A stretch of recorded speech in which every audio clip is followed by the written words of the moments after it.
ஸ்ரீ குருவாயூரப்பன் திருவடிகளே சரணம். இன்னைக்கு நாம் இந்த தசகத்தோட 9வது ஸ்லோகத்தை பார்க்கலாம்.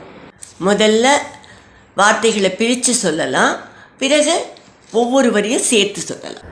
பயத கோஷண பீஷண விக்கிரக பயத கோஷண பீஷண விக்கிரக ಶ್ರವಣ ದರ್ಶನ ಮೋಹಿತ ವಲ್ಲವೇ ಶ್ರವಣ ದರ್ಶನ ಮೋಹಿತ ವಲ್ಲವೇ ವ್ರಜಪದೇ ತದುರಸ್ಥಲ ಕೇಲನಂ ವ್ರಜಪದೇ ತದುರಸ್ಥಲ ಕೇಲನಂ ನನುಭವಂತಂ ಅಗೃಹ್ಣತ ಗೋಪಿಕಾಃ ನನುಭವಂತಂ ಅಗೃಹ್ಣತ ಗೋಪಿಕಾಃ ಭಯತ ಘೋಷಣ ಭೀಷಣ ವಿಗ್ರಹ ಶ್ರವಣ ದರ್ಶನ ಮೋಹಿತ ವಲ್ಲವೇ ಭಯದ ಘೋಷಣ ಭೀಷಣ ವಿಗ್ರಹ ಶ್ರವಣ ದರ್ಶನ ಮೋಹಿತ ವಲ್ಲವೇ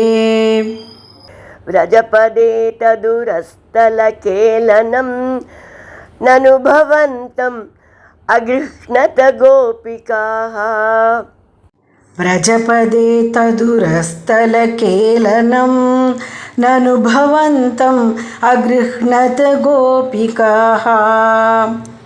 இப்போ நாம் இந்த ஸ்லோகத்தோட வார்த்தைகளை பிரித்து அர்த்தங்களை பார்க்கலாம். பயத்த கோஷண, அச்சமூட்டுகின்ற பயங்கரமான பெரிய அலறல், பெரிய சப்தம். பீஷண விக்கிரக, பயங்கரமான அரக்கி வடிவம். ஸ்ரவண தர்சன, இதை கேட்டும் கண்டும். மோகித வல்லவே, மனம் கலங்கிய ஆயர்களாய் உடையதாக. பிரஜபதே, ஆயர்பாடியில் இருந்தபோது. தத் உரஸ்தல, அந்த அரக்கியின் மார்பின் மீது.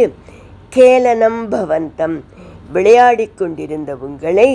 கோபிக்காக அக்ருஹ்ணத நனு, கோபியர்கள் தூக்கி எடுத்துக்கொண்டார்கள் என்றோ.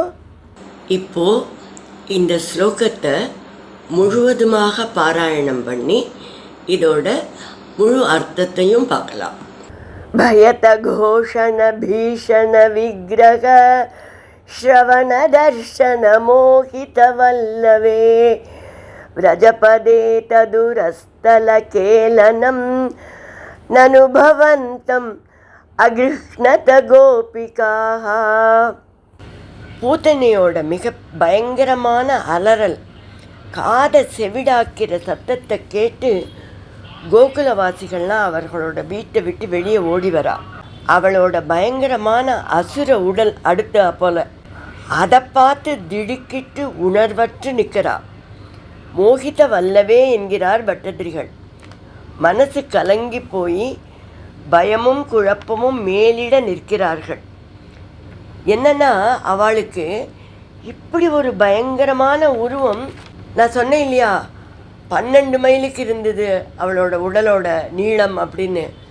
அவ்வளோ பயங்கரமாக இருந்ததுன்னா அதுக்கேற்ற அகலம், அவ்வளோ பெரிய, எவ்வளோ குண்டா, எவ்வளோ உயரமாக எப்படி இருந்திருக்கும்.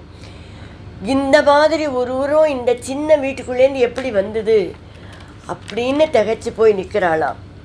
அந்த சமயத்தில் அவளோட மார்பில் கிருஷ்ணன் விளையாடி கொண்டிருக்கிறத பார்த்த அப்புறம்தான் கொஞ்சம் உணர்வுக்கு வரா. நம்ம பாட்டுக்கு இப்படி பேசாமல் நிற்கிறோமே, குழந்தைக்கு ஏதாவது ஆயிடுத்துனா என்ன பண்ணுறது, இந்த பேய் மேலே போய் விளையாடின்னு இருக்கானே அப்படின்னு டக்குன்னு பாஞ்சு போய் அந்த குழந்தைய தூக்கி கொண்டார்கள் என்று பட்டதிரி சொல்கிறார்.